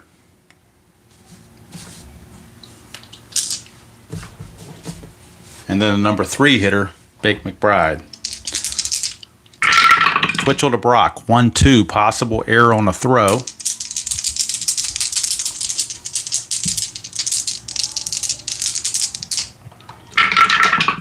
Four, 3, and that's a single pass short for Lou Brock. So here come the Cardinals, and Lou Brock, you know he's going to be looking to run, see if he can get the jump. Twitchell is a +2 hold rating, so that makes him an 11. And he got it. He got the jump. So Brock's going to try to steal. He's a 16 minus. Interesting, he's a -2 hold, but a +2 hold, but a -2 on steals. So he's not good at holding them, but he's good at keeping them from stealing. So 16 -2, 14, +1 from the catcher Boone. I think I said it was a +1. Let me double check that. No, he's actually a -1 arm. So that would be -3. It'd be 13. 1-13 for Lou Brock. 1-13. And he's in there. Stolen base for Lou Brock. So Brock singles and steals. He singles and steals to start the top of the 11th. And that's going to bring up Jim Dwyer. Strategy roll. 20, it's a pickoff chance. 1-5 is a balk. 6-10 is a pickoff. 11-12 is a pickoff error. That's a 3. It's a balk. So he balks. What is this, 1988? He balks Lou Brock to third. And now the infield is going to have to come in. The infield will have to come in. Strategy roll again. 2. He does have a chance to steal home, but I think with nobody out, I don't think you take that chance. I think you let Dwyer swing away here. Infield is in. Whoop, that didn't go through. Let me try again. It stuck to my hand. 1-3 is a range play at the stadium. Now, a reminder, the infield is in, so infielders are -2 if we get an infield check. But it is off the Veteran Stadium card. 3-2, and that is a !7. And according to that, that's an 11. That would be a home run possibility. But he would have to roll a 7. Then we have to check a range check. So we got lots of things going on here. !7. So on the board, 11 through 17 is a home run. That's an 11, which means he qualifies for a home run, but he's still got to earn it by rolling a 7 or less on the D20. And he cannot. So it's going to be a fly out to left field, but it's a range play. So if the failed range play comes up, he still gets a double out of it. Left fielder is Luzinski, who is a 3. And he makes the catch. So Luzinski makes a great catch and keeps the Cardinals from taking the lead. Now, a possible sacrifice fly with a runner at third. His sacrifice fly rating is a 2. And he does get it. So Lou Brock comes in on the sacrifice fly from Jim Dwyer, and the Cardinals come all the way back and take the lead by the score of 8-7. Unbelievable, but they have done it. And now here's Bake McBride with 1 out and the base is clear. Twitchell to McBride. 4-6 is a blank. We go to McBride. Oh, it's an auto sacrifice. Okay, didn't even have to check it. Thank you. Failed home runs, I believe you're right, are automatic sacrifice flies. Fortunately, it worked out anyway. 1-6 is a single to center for Bake McBride. So how about that? Bake McBride keeps it going with a single, and that will send up Reggie Smith. Reggie Smith is your batter. And I got cards all over the place, so I got to find Reggie Smith. He got knocked around somewhere. Thought he was right here, but he may be somewhere else. Who knows? There he is, Reggie Smith. Reggie Smith is your batter. Bake McBride, strategy rolls are still on. 4, he can attempt to steal. He'd be a 15, he'd be a 1-12, so I'm going to send him. And he's in there, stolen base, Bake McBride. Cardinals are putting the hammer down. And any Philly fan that left early thinking the game was over will be sadly mistaken when they read in the paper the next day about the score. Nothing on that strategy roll. Twitchell to Smith. 2-4. That is a blank to a switch hitter batting left-handed. So we go to Smith. 6-1 is a star 4. It's a ground ball to short. That's out number 2. McBride is a 4. So that's a 5. He will not make it. He will stay at second base. So 2 down, and that's going to send us to Ted Simmons, the catcher, with the runner in scoring position and 2 down. Strategy rolled again from McBride. Nothing happening.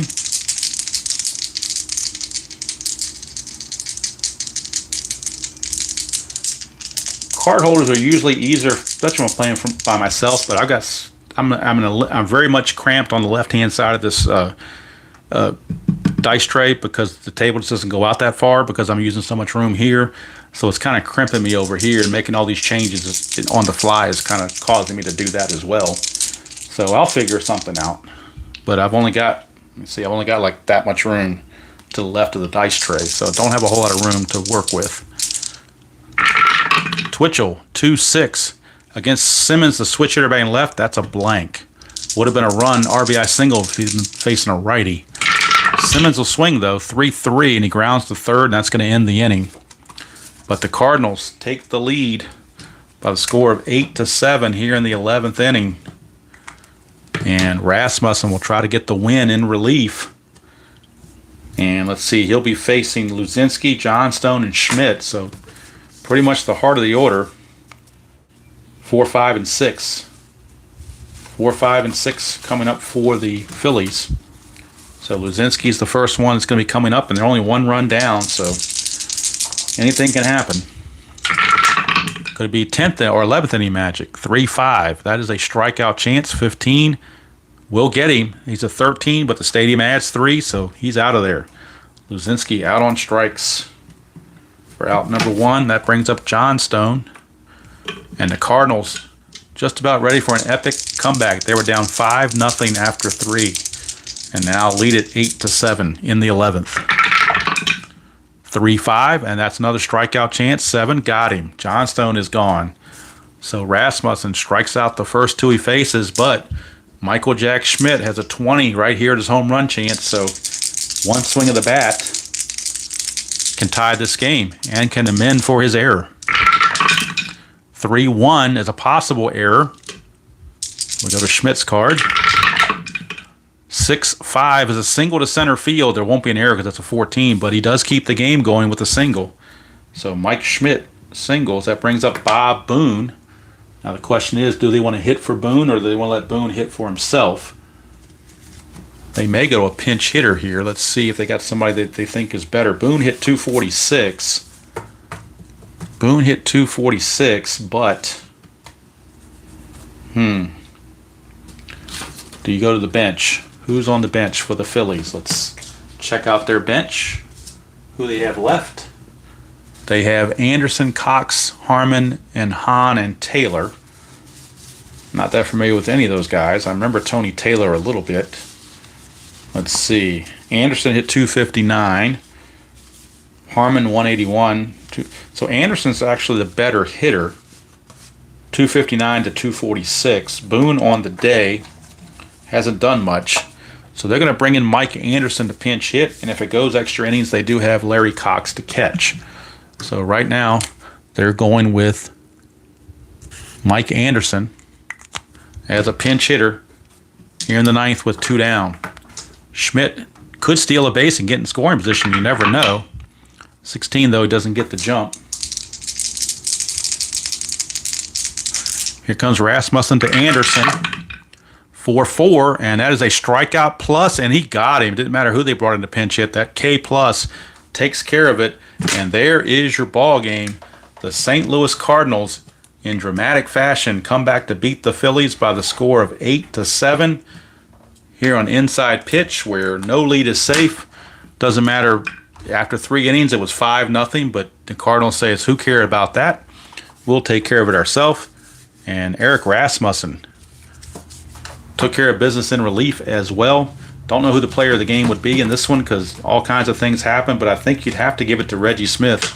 He hit the 3-run homer in the top of the ninth that sent the game to extra innings. So Reggie Smith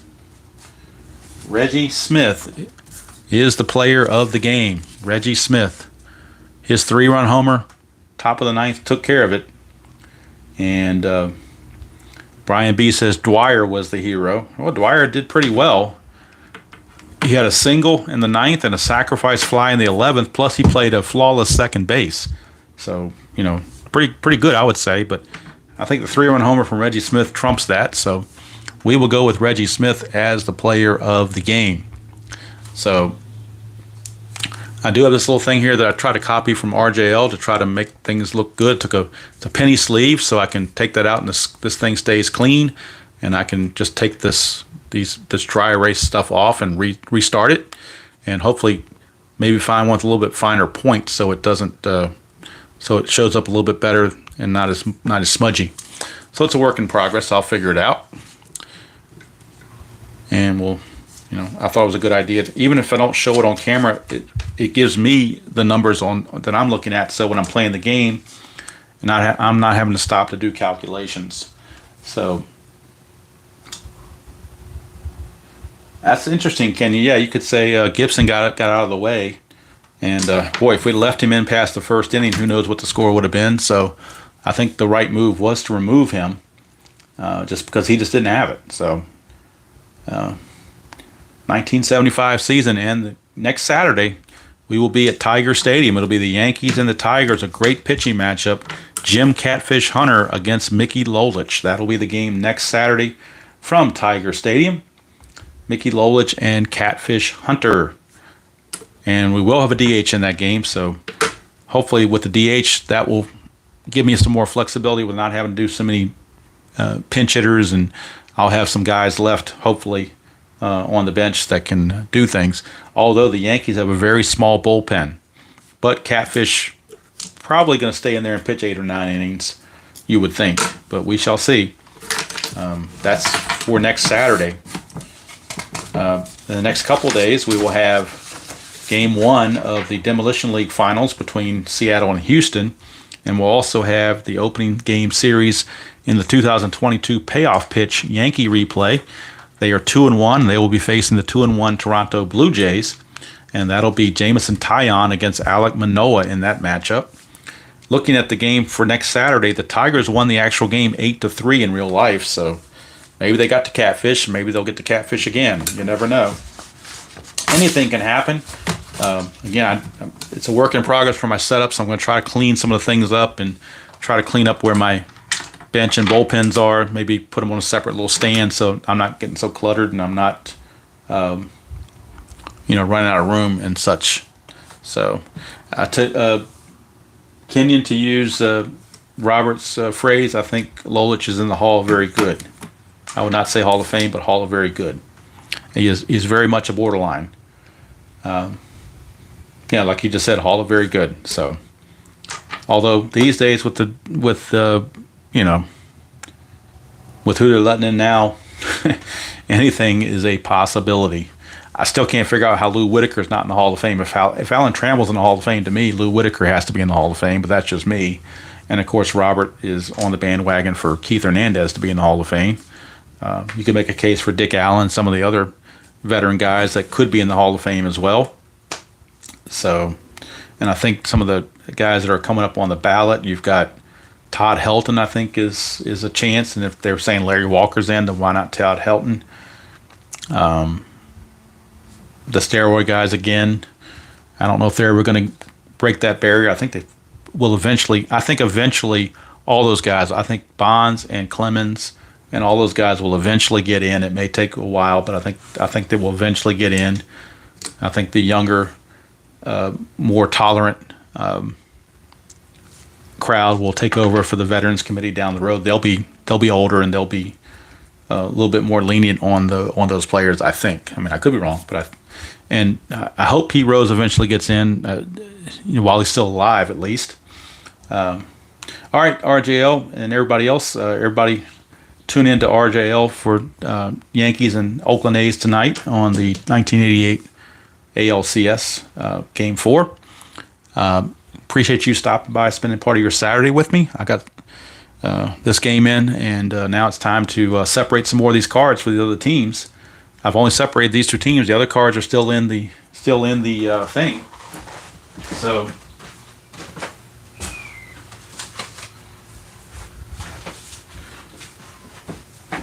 I still have a lot of separating to do. So I've got all this stack of cards that I've got to perforate and separate and put on other teams and put them in to these little baggies so I can get them all situated and get everybody in line so that next Saturday I'm good to go.